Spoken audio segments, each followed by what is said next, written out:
Okay, and we are recording. So, Lawrence, you want to kickstart this, right? You had the intro all planned, ready to go? No. No, what do you mean, no? No. But hello and welcome to this Right Ways, Mentoring as a Culture podcast series. Today we have as our special guest, Adrian Choo, who has got a huge expanse of mentoring and coaching combined together.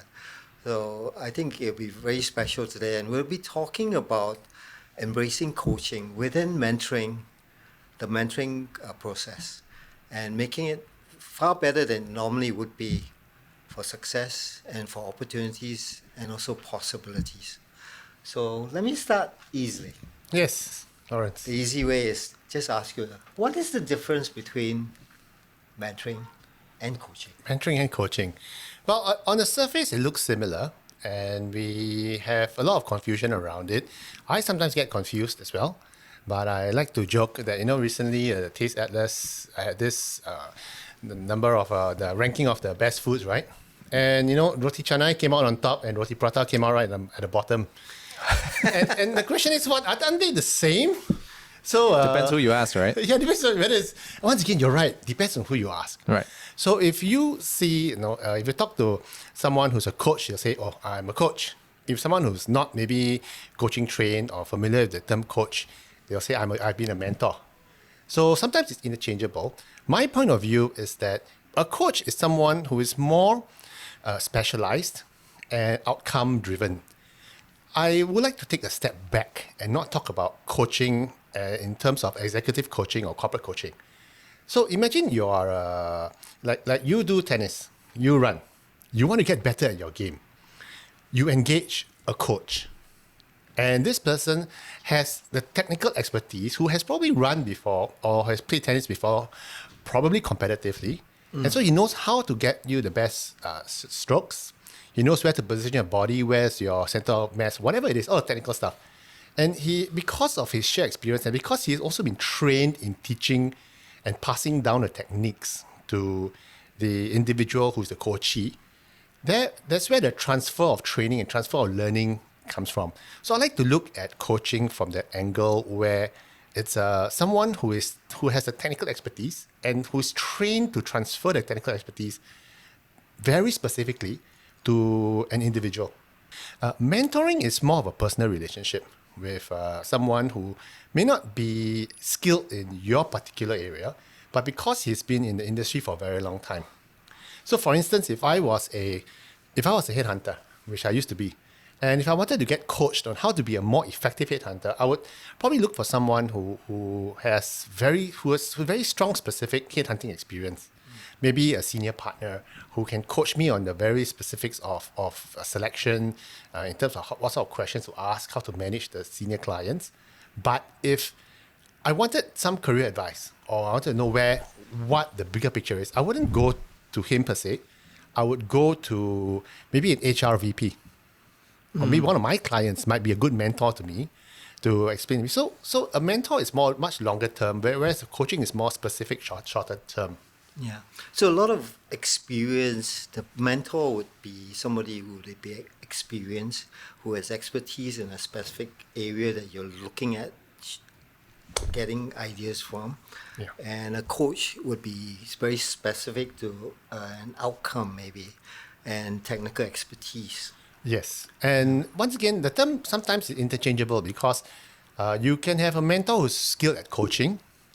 So he can play a dual role, but you can also have a coach after your specific coaching period is over and you've achieved everything that he has transferred to you. He could be a mentor as well because he has worked the field. Of course.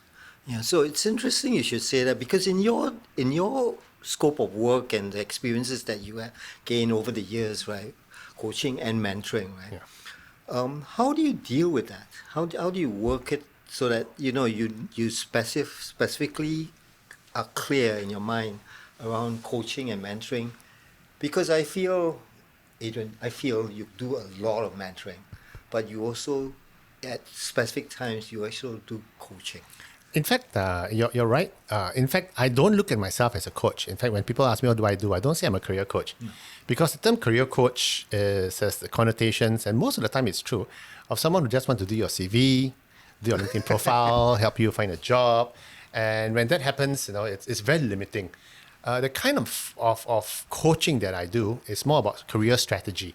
What do you want to do next? Are you equipped to make that move? Where are your gaps? How do you acquire the skills or the experience or expertise or the networks to get into that gap? If you want to accelerate, then what do you do? Accelerate in which direction, in which dimension? In a way, we coach on career strategy. And once they get clarity, we finish up when the program is done, 3 months, 6 months, then we effectively become their mentor. So they circle back to us, say, hey, this new scenario popped up. What do you think? So coaching, I would say the coaching skills are tools which mentors can use. The question is, if a mentor doesn't have coaching skills, does it mean he's not efficient? I don't know. What do you think? Well, personally, right, because maybe I'm mentoring bias. Mentoring bias. Yeah, mentoring bias, right? I feel that mentoring covers a lot more space in a person's growth and development than coaching does. As you actually rightly said earlier on, that is very specific to the outcome of a particular skill that you want that person to either garner or gain. So, but coaching is very much I use the term loosely, holistic in nature, because you're not just talking about the person as a career or as a professional, but you're talking about the person as a person, right across the whole spectrum. And that makes a huge difference, because one of the things I also notice is that coaches are now starting to gravitate more towards mentoring as a solution. Which is good. Yeah. Which is good. Yeah. Yeah, because it gives them a better understanding of the person coming in. So I can understand where you're coming from, right? But, in mentoring, right, because of the way in which we've built it, there have been a lot of controversy around this coaching and mentoring. Yeah. So I'd like to know what your thoughts are relating to this in the space that you are currently traveling on, about why is there controversy? Why are some coaches actually very anti-mentoring, and there are others that are pro-mentoring? I agree with you. I see a lot of coaches who refuse to be called mentors. They want to be. They want to be. No, I'm very specific in this area only. So I think maybe perhaps in their mind, it's a matter of their terms of engagement. They just want to be specific to this. So, for instance, I know some job search coaches who just specialize on CVs. They specialize in just how to beat the applicant tracking system. They just want to specifically land you a job. But if you ask them, okay, after you landed the job, what then do you do? How do you thrive in it? How do you manage the first 90 days? How do you play and navigate the system? They say, no, sorry, I'm only a coach, job search coach. I'm not a career mentor. So on one hand, maybe they just want to specialize in that niche. On the other hand, maybe they find they do not have the expertise to, or maybe they're not willing to go into a longer term engagement. So for various reasons, there seems to be a dichotomy between the two. But my approach is always that, is it roti prata or roti canai? It's going to be similar. And the fun thing about it is that I like to look at coaching as a skill, as a toolkit, which you learn over time, which you can apply in your normal daily work as a manager, as a mentor to your staff. And one more thing about mentoring is that mentoring does not need to be formalized. No. I mean, I don't need to go to you and go, oh, will you be my mentor, sir? Yeah. Right. You can just observe. If I have a question, you've had leadership positions before. If a staff came up to you and said, hey, Lawrence, can I get your point of view on this? Or how can I do this better? You're not going to say, no, you're not my mentee, right? You're going to share, right? So I think the next important toolkit or capability for people, leaders, people managers, is actually mentoring. Because that increases the engagement, that increases the retention, and that enhances the productivity of your team manager. So if you ask me, what's the biggest skill set which I think is going to move the needle in terms of being an effective leader, I think mentoring is one. And if a mentor doesn't have the nitty-gritty coaching experience or coaching capability or coaching skills, A, he can get it, But B, does he need it? That's the next question. Yeah. Actually, for me, coaching and mentoring has the same objective, which is basically developing, growing the person to his or her fullest potential. Yeah. How do we now bring both parts in together so that they become complementary, Yeah. they become compatible, and they become successful for the people who are being looked after or supported or guided? The term I use again, mentoring. Mentoring. Yeah. Mentoring, because it sort of embraces everything that we are going to be talking about today. Yeah. Edric, you might have a point of view around this. I think it really boils down to the basics in the sense that one thing that you brought up earlier on was mentoring requires industrial experience or industry experience, I would say. That being said, is that the only thing that is required on top of whatever a coach has? I think there are lots of things. I think most important is, both for mentoring and coaching, is the old maxim that people don't care how much you know until they know how much you care. And if the mentor is just saying, I'm here to download stuff to you, I don't really bother about you, you don't care, you're not going to absorb it anyway. So I think the first approach is a mentor would have certain elements which you would love to have his point of view on, which you can learn. And the other thing is he has to care. One thing is that you will never find a perfect mentor who has everything that you want to be. It's like, when I grow up, I want to be like Lawrence, 100%. You don't want to be like it's like there are elements which I like about him, but there are some things which I want, but he's not there. So that's why we always tell our clients, look for different mentors. Yes, that's a good one. Where you can overlap. In fact, to the point where there are also negative mentors. Yes. Someone whom you see, the guy behaves terribly in the office, look at how he does it. So we have a term for it. We jokingly refer to them as dementors. So if you're a Harry Potter fan out there, these are dementors, the people that you don't want to learn from them.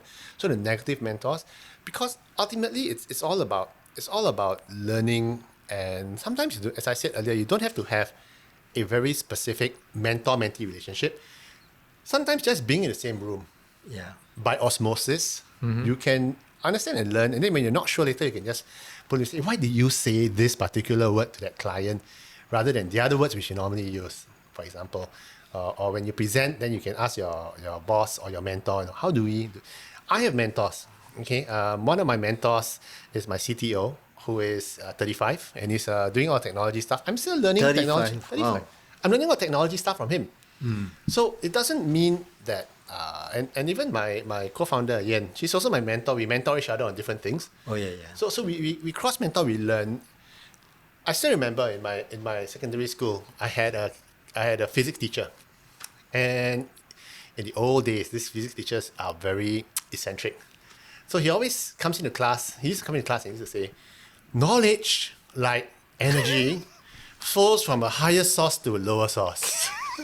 It will never go uphill. Water cannot go. So I think what's nice is if we surround ourselves with people who are better than us and absorb, learn officially or unofficially. And I think us along that mentoring journey, being mentored, I think that's important. And likewise, as a mentor, which is what we're talking about today, it's information and knowledge. It's also a mindset whether or not you want to share. Yeah. It's interesting because I like the fact that, a lot of people come to me and, Lawrence, can you mentor me? And I tell them, right, I never accept anybody asking me to be a mentor, but I'm always there to support you. I think one of the key things around mentoring is that you don't have necessarily have to be labeled as a mentor. Yeah. You just need to be able to be there to support and give advice, or maybe just sort of dig out stuff from that person, right? Yeah. And I like the point that you brought out as well, Adrian, about, we should never stick to one mentor because that person may not have all the solutions that you require. Yeah. And I think likewise with coaching, it's the same. Because there may be specific skills that you want, and that coach may not be able to give it to you. Or he might have a point of view which may not be the right one. Yeah, right? exactly. Yeah. Exactly. So it's great, right? I think that is the beauty of what mentoring is about. You are allowed to cut across everything and do anything you like, as long as you, at the end of the day, you're growing and you're developing. But this is where I like to chime in as well, because in any organization, it sounds almost counterintuitive to what you're saying, Why I'm saying this is because, number one, you don't label as a mentor, but yet companies out there need a framework. They need to go, oh, we have this group of mentors.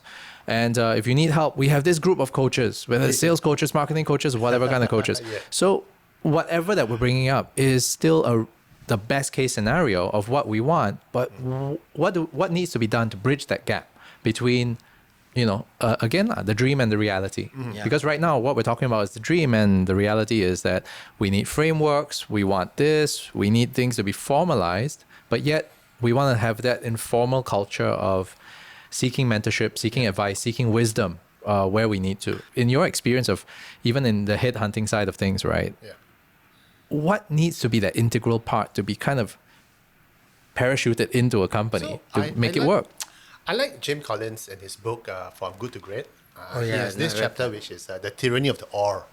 A lot of times we become binary, this or that. We either have it formal or informal.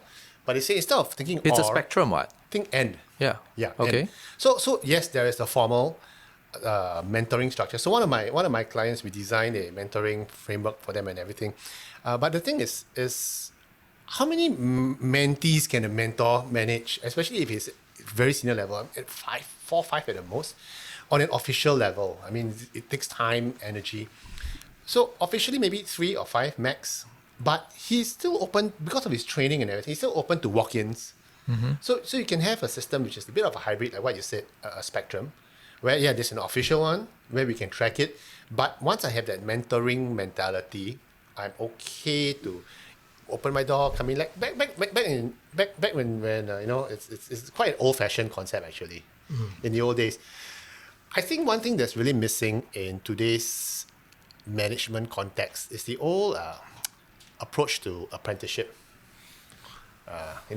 I found that my greatest leaps of performance, be it headhunting or anything, has always been when I was under a master, a shifu of sorts. But technically a mentor in a way, you think about it, right? It's not really a coach. He's not telling me that this is the 5 systems that you must do. So I think that's something which I think it's great if we could open it up again. Yeah. So are you serious? You want to do the whole Chinese Kung Fu Master thing, which is I give you 95% of the thing, the 5% you go and discover yourself. Yeah, but we got to go That's on the top. secret. But you got to go on top of the mountain under the waterfall for like 30 days. Then you can. I mean, you have Bushido and you have Bushido, right? So it depends what you believe in. So I still think like if you look at the German model of engineering, it's very apprenticeship based. You are attached to the company, you observe on the master. And talking about Bushido, the Japanese swordsmiths, or even the sushi chef, right? It's craftsman. It's craftsmanship, Yeah. right? Yeah. So why can't we approach our work like craftsmen do? Oh, you're opening up Pandora's box here. Yeah. Yeah, but Because people are working not for their craft. They're working for the money. It's a little different. It's all about the money. And that's why we find that the people who are really great at what they do, they look at their work as a craft. One of my best friends, he is an HR leader, and he never talks about HR as a job or function. He talks about HR as a craft. Human resources is a craft. How do you handle? How do you approach? How do I get better at it? What's the mistake I've done here? How can I be better? So it's always improving, and that is one aspect of it. So you're right. If you look at it as a craft, I look at my career strategy coaching not as a business, not as a job. I look at it as a practice. Yep.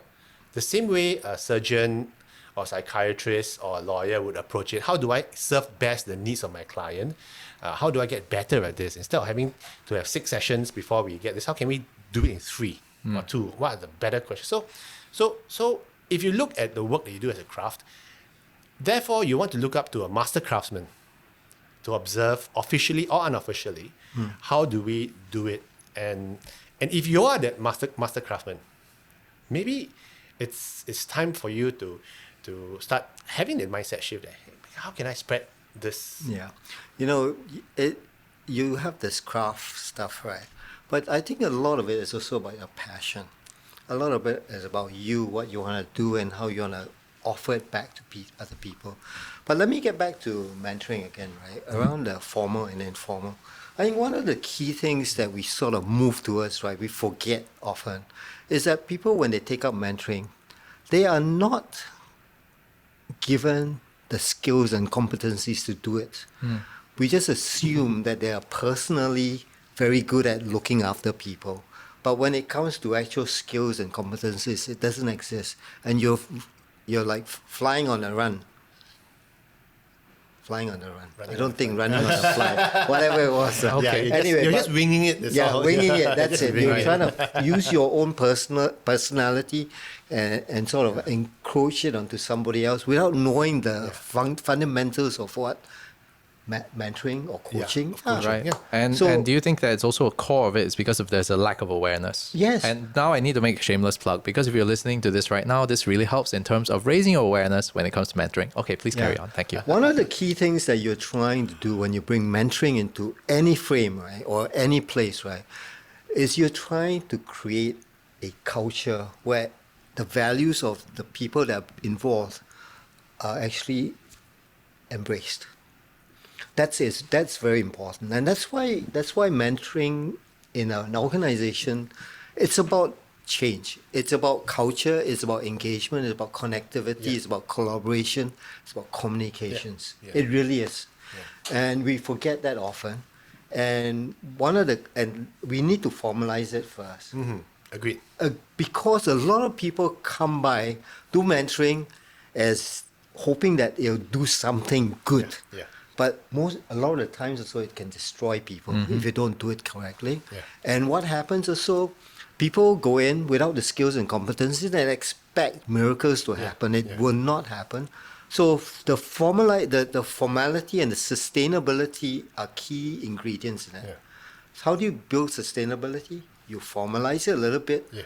Like what, Adrian, you mentioned just now. Formalize it. And then after you're so used to it, right, it becomes automatic in your brain, in your frame, right, in the process, that you don't need it anymore. It becomes informal. The best form of mentoring is actually informal. Yeah. Interesting. But one thing I like about what you said as well is then how do you become a more effective mentor? And I think that's where coaching fundamentals would come in to learn it. It's a tool rather than as a certification. So I know people who believe that just because I got a certificate in coaching, I can coach anything in the world. I can be a communication coach. Oh, do you know? So you can be a tennis coach, lah. So you can be basically everything. the Williams sisters. You could have taken them on. Piece of paper that says Absolutely, ICF can do everything. Everything, right? Apparently, jokes aside, please don't sue me. I met this 24-year-old life coach. And what does a life coach do? Yeah, life coach. 24 years old. No, that's the thing. I need to know this. Right? What does a life coach She do? tells you how to live your life to the fullest, from her wisdom, from a wellspring of a depth of wisdom.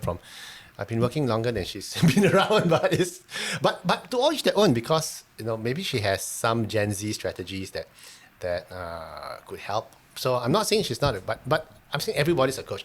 And let me tell you something. Okay, you go on LinkedIn, you type coach.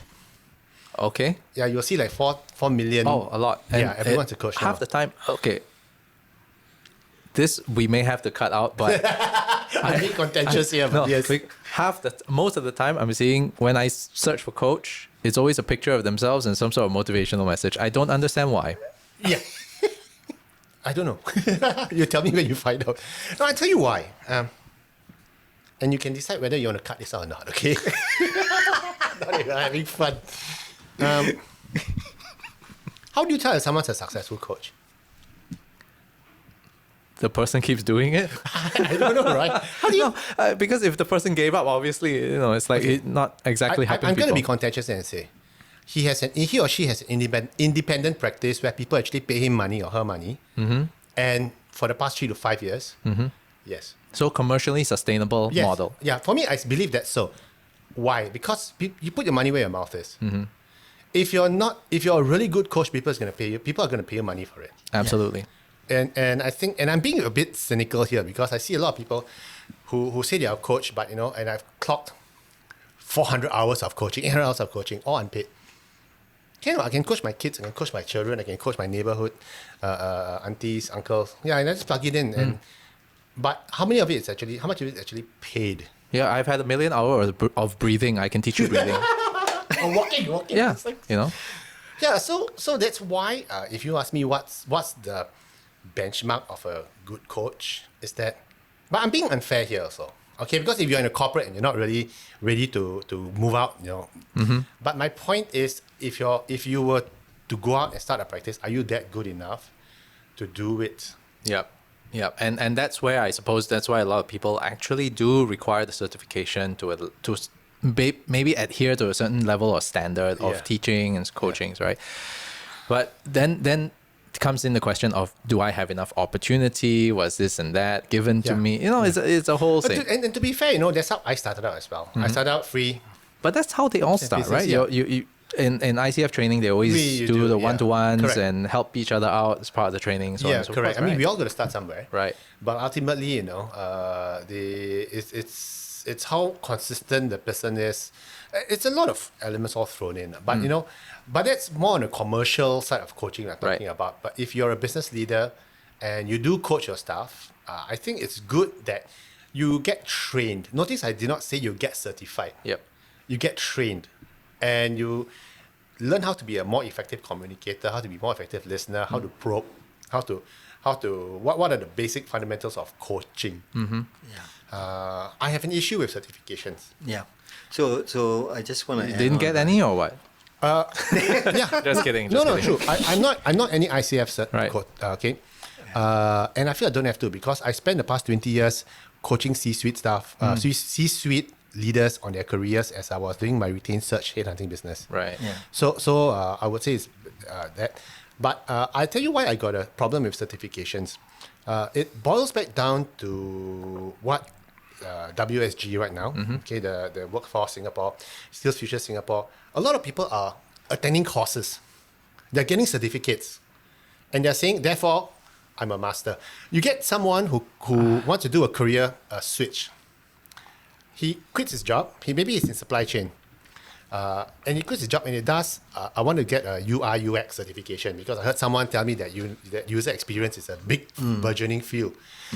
They go 6 months, they get a certificate, they come out and they say, I want a job as a UX designer because I got this certificate and my old salary, $8,000 a month. And then they say, no, but you don't have the experience or the depth or the relevance. No, but I got this certificate. So we see a lot of that happening. And after that, they go back. So I think there's too much emphasis on certificate being the ultimate goal and result, as opposed to capability, depth, and mastery. Yeah. I think one of sorry. Yeah. I think go ahead. I just let me. Don't- Yeah, I don't want to. You But guys one of the arm wrestle it key things that's a big hang up for me, right? Because I'm actually coach and mentor. And because somebody has taken up the gauntlet and made coaching a certificated profession, right? And whereas mentoring is just all along just been for free, and you're doing it because you love the guy or you love doing what you're doing, etc. But I think at some point in time we need to recognize that both are actually equal, or one could be better at times and one could be worse at times. That's exactly what I wanted to bring up, which is Yeah. right now, companies, organizations, right, are looking for executive coaches. They're looking for whatever coach, this coach, that coach. But nobody has ever asked for an executive mentor or or a leadership mentor or a team leader mentor or a middle manager mentor. Yeah. Nobody has asked for that. Now, I would love to get your opinions, both your opinions, on why this should be implemented and how it could be done. Yeah, I can tell you this: coaches get paid on average about $400 to $600 per hour, and they do have specific outcomes because I've done it before. The guy I'm coaching, CEO, he needs to either buck up and look after his people properly and not be so being a real B to them, and be nice to them. And timeline is given 6 months. That's the stuff they have to work with, but they get paid $400 to And it's $600. measurable outcomes. No? Yes, measurable, definitely. Isn't mentorship as well measurable? Mentorship, I also Shouldn't it be? know of people in Singapore who gets paid $600 an hour to do mentoring. So there are people out there who do it, but we don't have the mass. We don't have the volume because nobody really recognizes mentoring as it should be. For me, like I said, I could be biased. It's because it's free to give.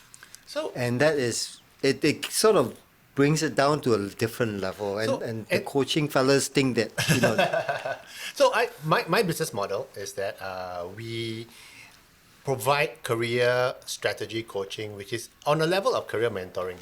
yeah. So it's But it's, one thing about what you do, Adrian, is that you use the holistic dimension of Yeah. the person, and you don't just specifically dive into. Yeah. So And that's why I cannot do executive coaching. Ex- I'm not specific into one area, but Exactly. but a holistic 360 degree look at where you feel your career should move towards, what are the skill gaps and everything, and then we talk it through. So for us, I believe the mentoring space is where we occupy because we don't call ourselves career coaches. no, but you're very successful, Adrian, and that's great. People recognize what you're doing, and they know when they go into you, they know what to expect, which is exactly what we're trying to build anyway. And this is where it comes back to why must we embrace coaching within the mentoring circle, into the mentoring process, so that we become even better than where we are. Agreed. So how Because do we because do there are that? structures, there are tools, there are languages, frameworks, right? So I And think it's that's useful. it's all like I use the term complementary and compatible. Yeah. I think I don't use it loosely because I believe that with this particular strength, right, it becomes even better. So my next question for Edric, you included, right, is how can we make it work going forward? Wow, all eyes on me, huh? Yeah. Okay, so before I answer this, I actually want to seek your sage wisdom and point of view on this. When it comes to, okay, there's this old saying, therapy moves you from your past to your present, and coaching moves you from your present to your future. Where does mentoring lie in this particular equation? Both. Both. I think the full spectrum, I would say, and I agree with Lawrence. It's both. Mentoring.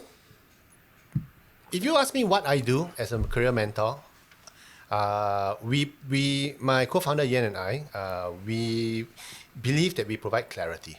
So then does that mean that the mentor gives you answers, or No, it we don't. merely lays out the lay of the land for you and the decision is yours? That's why it's useful for. It's tricky, this one. Yeah, that's why it's useful for a mentor to understand the coaching fundamentals and to ask the right questions, to let the person come to their own conclusion. And these are very basic fundamental coaching. You know, we don't tell the old analogy about if you watch those sniper movies, right? The guy, the snipers work in pairs. The one who's pulling the trigger is the shooter, but there's also a spotter. The spotter is able to tell the person, look, this is the wind direction, this is the how many meters and everything, and the target's more on the right, and he's not the one pulling the trigger, but he's the one giving the information so that he can do the best shot. And he also, because a sniper, the shooter who's looking downrange, he only sees what's in that scope, which is very tunnel vision. So the spotter tells him, look, there are enemies on the side. It covers his back and everything. So I like to use that as an analogy for a coach who's able to. I'm not the one pulling the trigger, Right. But I'm going to tell you, because I'm also a sniper myself. Okay, but I'm going to tell you what the conditions are, what to look out for, and I've got your back.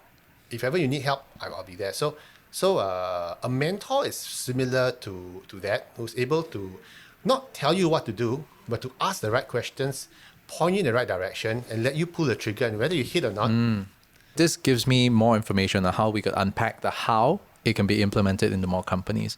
And in a very short stint that I was into leadership consultancy, I realized that the core of the matter, like what we talked about in terms of craftsmanship, passion, or at least I would say that passion was sorely lacking in certain departments, but not everybody will be passionate about their job. That's the truth, right? That's the truth. Don't get me started there. Yeah.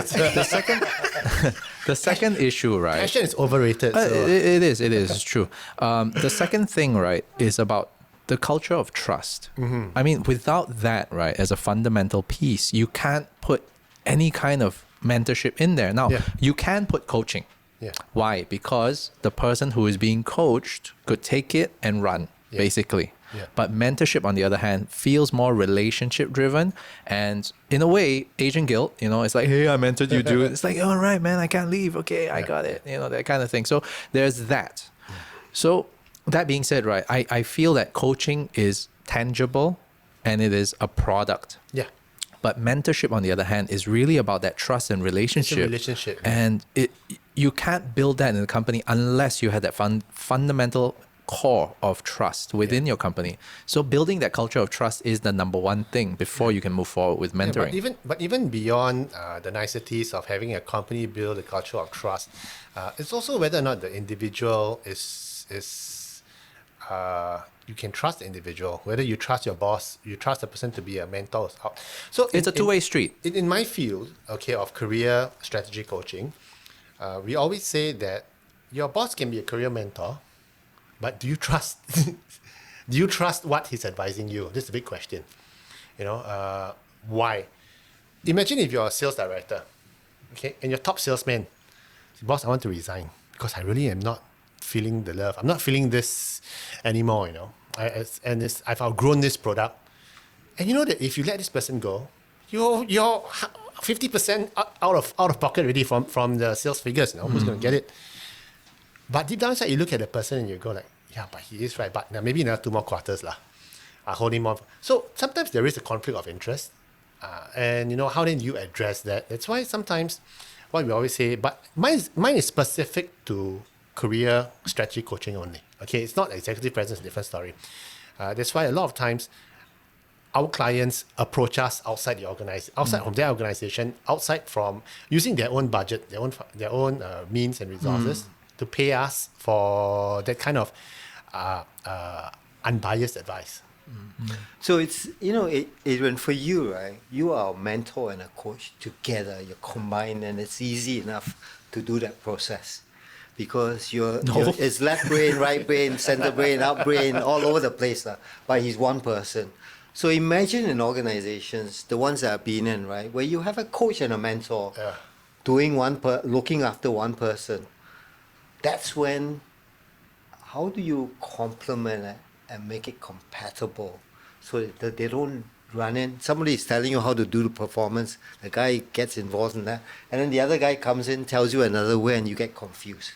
So my question, how do you define it carefully so that the guy doesn't come out confused and undecided about what he's got to do next? It's true.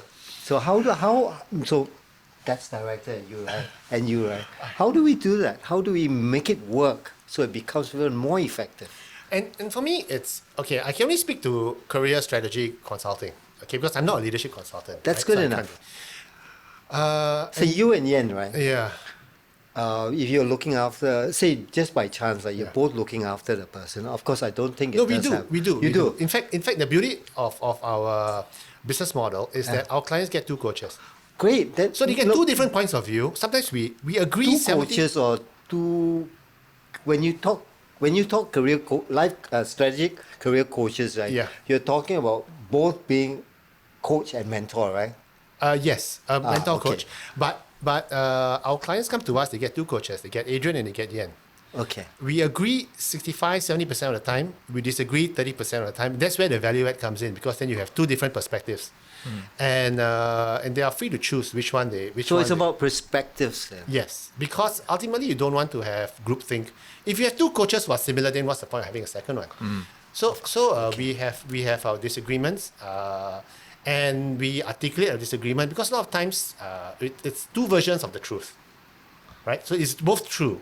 So no, that's a very interesting one. the client, it's very rare to have such a setup, because Yen and me, our chemistry is really strong. So our clients get 2 perspectives. But every morning, Yen and I will have spent close to 45 minutes discussing the cases we had yesterday, our common cases, and so that we all keep each other updated, so that when we coach, there's a consistent message. But when push comes to shove, you have different points of view coming in, and then they can pick and choose. No right or wrong answers. So no, that's a really good solutioning process, because you actually come together and you discuss it, and then you just leave it to the mentee or coachee in this case to decide which is the better option. Yeah. I think it's a great model for us to look at and probably try and craft around future processes that we're doing. Right. Because it's becoming very closely connected now, coaching and mentoring. So you can't run away from it. But to be fair, we do this as a full-time business. So, but if the mentors are running their own P&Ls and everything, I don't think they have time to sit down. But maybe if, once again, it's how much passion you have for the mentoring process, I guess, as well. If you do take it seriously.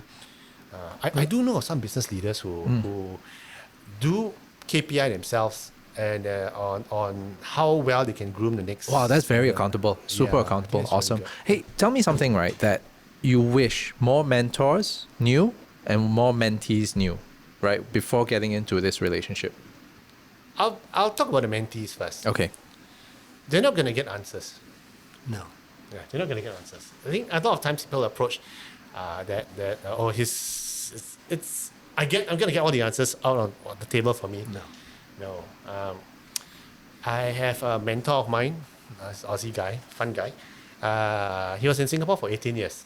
Okay, and he said that you Singaporeans always want to focus on the answers, because in school you're focusing on getting 100 marks, which means getting all the right answers. Yep. But he says the right answer to the wrong question is also wrong. So you always have to stop looking for the answers. Start looking for the right questions to ask. The moment you can find the right questions, okay, and then you go out and you find the answer to those questions. Why is it this? Why isn't that? Why are you feeling this way? Okay, so for us, when a client comes to us and says, I want to quit my job, and our first instinct is not, oh, come, let me do your CV, let me do your, because that is your career coach hat. I mean, the career strategy mentoring piece comes in. It's like, oh, what makes you feel that way? When did it start? What triggered it? What was the activity that triggered it? Then we uncover. Oh, actually, it's because the new boss came in, and then then maybe your solution is not to quit your job and find, because the pain he feels is, I want to resign. Yeah. But when you uncover and drill down, it could be, just because this, maybe the thinking should be around resilience, about learning how to manage up. And then we start talking about that piece rather than, hey, let's do your CV. No, you're absolutely right, Adrian, because sometimes we take whatever is on the surface, but when you start digging in, you sort of realize it's something very simple. Else, yeah. And it could be solved, Yeah, exactly. And this is exactly what mentoring is. Yeah. It really is. It's not about giving advice at all. Yeah. It's about getting to a space where that person suddenly realizes, right, that it's something else that's driving this outcome that you want. Yeah. Perfect. I think that's a good point, right? Edric, anything else that you want to ask? Well, I always have questions. So Okay, it go ahead. depends how long you want this to go, right? So we're talking about kind of that marriage between coaching and mentoring, right? And essentially, if coaching and mentoring had a love child, it would be you at this point in time, right? I would assume. But okay, so jokes aside, the point here is that when it is implemented well into a company, how do you then measure? Because coaching, again, is very It's honestly fixed. hard to measure. We have clients coming to us saying, we're going to invest this huge amount of money in your services. What can you guarantee me a job? Yeah, you can, right? I say I can't, because that's not my outcome. My outcome is to give you clarity. How do I know if I can get clarity? And I tell them, well, once you come talk to us, okay, and you're able to sleep at night, and you're confident, you go back home after work when your boss gives you a rough day, and you have that career confidence, and you understand how the game is being played. Okay, you have backup plans A, B, and C, and you have that degree of confidence in yourself, and you have clarity as to where you want to head towards. That is the outcome. So it's rather intangible. Like what you said, mentoring outcomes are intangible, but you know it when you see it, when you get it. Yeah. So now. So, but in a place where mentoring becomes coaching and mentoring together, right? How do you put on the other hat, and you put on this hat when you're doing a person, trying to get him into the right pathways, the right journeys, right? Because there's obviously times where you need to do coaching. Yeah. There's obviously times where you need to spend time thinking about that person as a person. Honestly, I don't bifurcate. I don't dichotomize my thinking as to is this coaching or mentoring. I just want to help the person, right? No, exactly. And then the tools come out. Maybe if he needs to learn how to manage a new boss, then I've got this set of frameworks which I use. And then the tools come out and I turn on my coaching. But then if he says, yeah, but I don't have the confidence to do it. Now, how do I do it? Then maybe we turn on the mentoring. Yeah. Also, it's all wrapped around.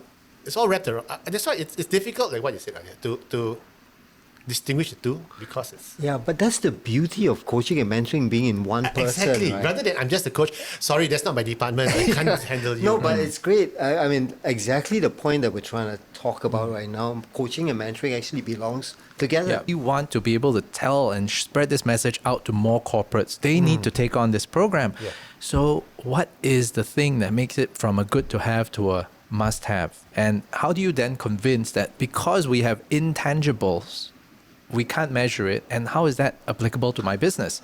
That's the tricky part. And so what's your pitch? I'll be pragmatic. Coaching currently is professional. They get certified, and by ICF, by whoever it is. Except that right? guy. No, he's not certified, so it's Except that okay. guy, He's yeah. okay. I'm He's not, okay. I'm not Yeah. proudly uncertified. Hence, He's I said uncertain. except that Except guy. guy. Oh, except him. Yeah, correct. But the other he's- 3.9999 million is certified. No, but what we should try to do now is get mentoring onto a plane that's equal or close to equal to what coaching is about. Get them certified, and it becomes tangible. Then every time mentoring comes on, because the beauty of mentoring is about the person, the holistic person. And when you do that, right, you're working on an equal plane. And how does a mentor get certified when there's no certification body per se? Well, And look out for it this- soon. And that would be interesting, because I if- was queuing you to do the plug.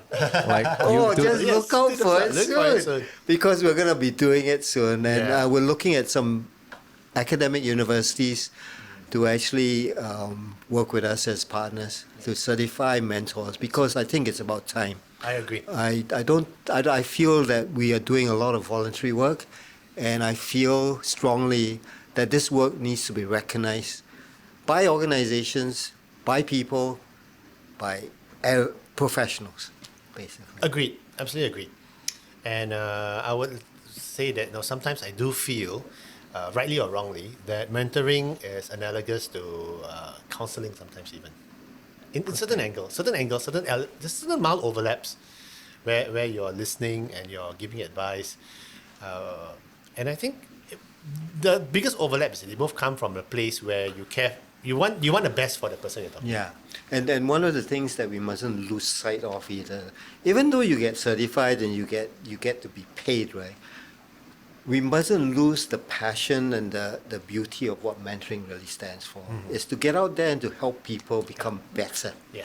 That's very important. And I think one of the driving forces for someone to be a mentor or to be a good mentor is the desire to give back. Especially when you have had 30 years, 40 years of experience, and you've hit the road bumps, all your battle scars are there. And if you can give back to the younger ones, give them good advice, just show them what's out there and everything. I think it's very rewarding in itself. Yeah. Not just monetarily. All right.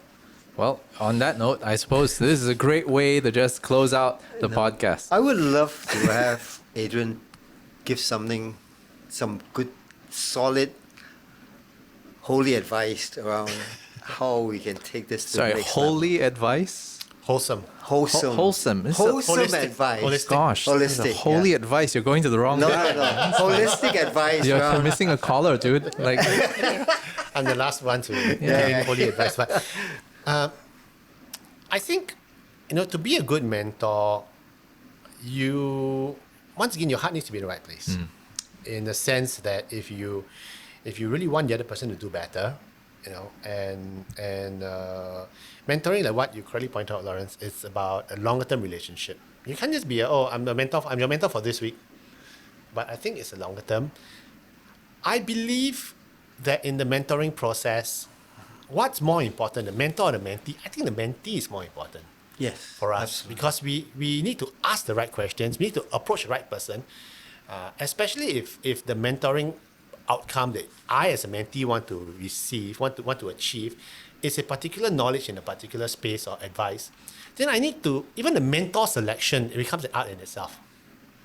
Who's really good at this particular piece?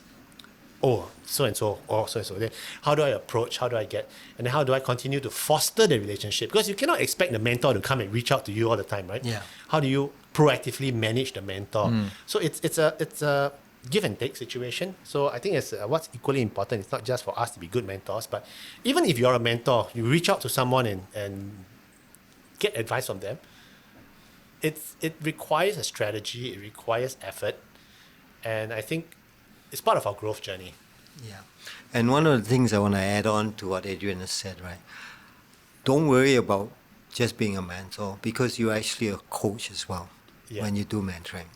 Yeah. So I want to say thank you, Adrian. It was really nice to have you with us. And Edric, you have been a great inclusion as well. I'm the village idiot. I just ask the questions. Like, I don't True. understand. That's not true at all. You know just as much as both of us, and just maybe very even good. more. Yes. And you bring a different angle. So anyway, Adrian, I'm sure a lot of people are going to be writing into you or want to be able to get in touch with you to get your sage advice. So this camera, that camera, let them know how they can get in touch with you. Well, you can reach out to me, Adrian, at careeragility.org, or you can just visit our website, www.careeragility.org, or you can listen in on Kiss 92 FM every Thursday morning at 8 a.m. I'm live with the Big Show. So Flying Dutchman. Glenn, and Angel, and the whole gang. So we've been running for the past 3.5 years already. So always feel free to reach out to me. Always happy to help. All right. And that being said, well, I think we're going to close off this podcast. Thanks so much for tuning in.